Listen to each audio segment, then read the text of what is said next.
This is about the time of year when PhD students and postdocs are interviewing for academic positions. The job interview itself is a drawn-out process that could last several days, starting from breakfast with faculty, multiple meetings with various faculty, an actual 1-hour interview, and then the job talk.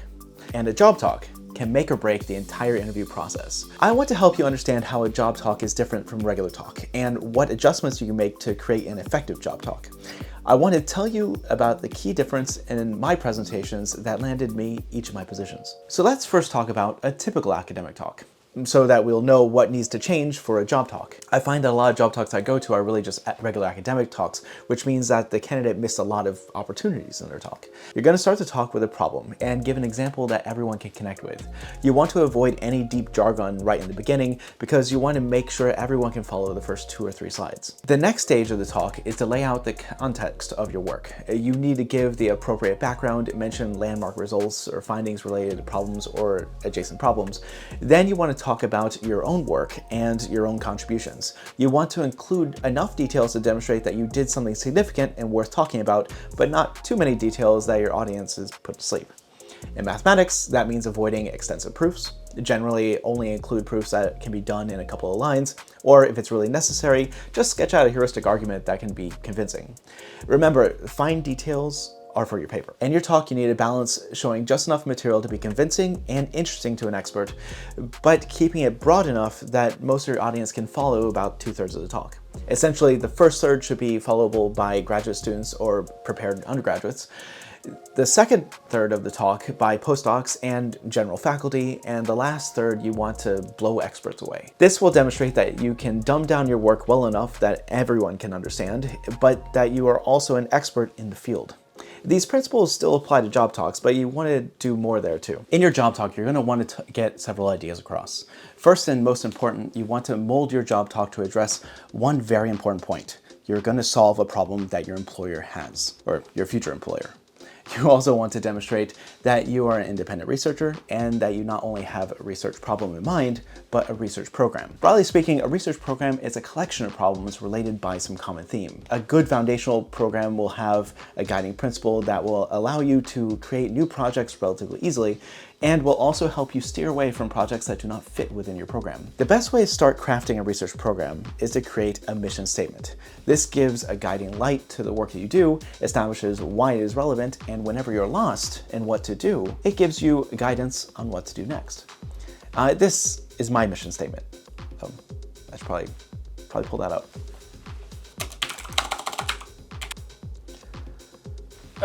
Let me bring it over here. All right, our mission. In most data-driven approaches to dynamical systems theory, the Koopman operator takes center stage. However, the Koopman operator only gets you so far since it can only represent forward complete dynamics. Our objective is to design a host of operators which are generalization of Liouville and other operators, and Hilbert spaces that allow us to study dynamical systems that are beyond the scope of Koopman theory. We aim to provide a suite of tools that everyday practitioners working with dynamical systems can access this rich world of operators. Right, so that's our mission statement, and in general, I mean, that leaves me with a whole bunch of different ideas if I have a new research project. One is related to dynamical systems theory and operators. I can adjust the Hilbert spaces underneath the operators, and does that give me any differences in my operators? I can, and then if I don't know what to do with any of that, I can work on tools to help spread these ideas and allow practitioners to use them. And that is a lot of stuff that I can pull from any day of the week. The next question I want you to answer to me right now is, what do you do?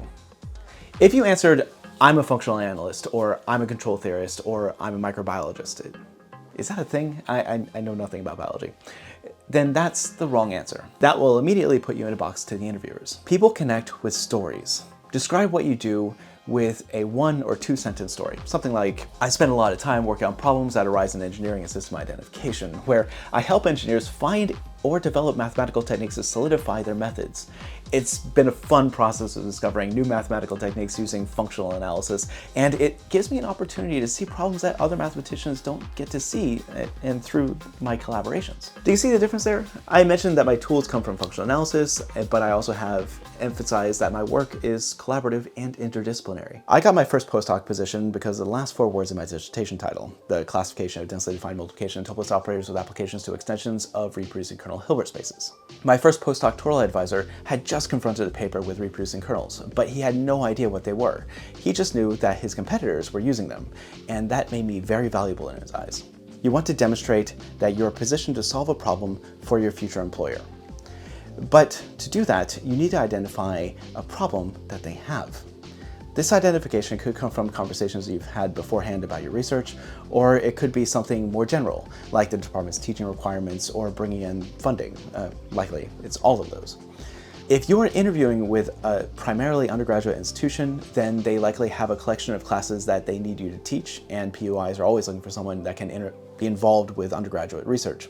For R1 institutions, you want to make sure that you can collaborate broadly within the department and outside of it. You should be able to craft new graduate courses and bring in external funding, while also being able to work with undergraduates and also teach undergraduate classes effectively. Now, with all these in mind, let's talk about the job talk. The job talk is more about presenting your research program more than it is about showing off an individual research project. You should mention your projects in the talk, but you want to demonstrate that you have an overarching guiding principle that is also going to be valuable to your future employer. That is, you want to show them you are the guy to solve a problem for them. Just like the regular talk, you want to go through the thirds rule that I mentioned. The first third, understandable to everyone, the second third, understandable to professionals, and the last third, understandable to experts. You should put together a roadmap for your audience, show them how all of these projects are connected, and how they establish a coherent theme. It might even be a good idea to lead with your mission statement. Give everyone an idea of what you're interested in and how you go about it. The conclusion of the job talk should have several slides talking about where you want to take your work next. Don't worry about people scooping you, that's not going to happen. I mean, it really rarely happens. You want them to know what you are going to do when you get there, and they will want to know how it fits within what they need from you. That problem that they need solved, this is where you show them that you are the right person for that. It's also a good idea to talk about how you're going to fund your work with a slide or two. Talk about where you plan on applying for grants, or if you are applying for a postdoc position, talk about the funding agencies that are interested in your work. Money is always a problem that people have. Tell them how you're going to solve that problem for them. My goal here has been to help you organize your thoughts and to organize my own thoughts around this process.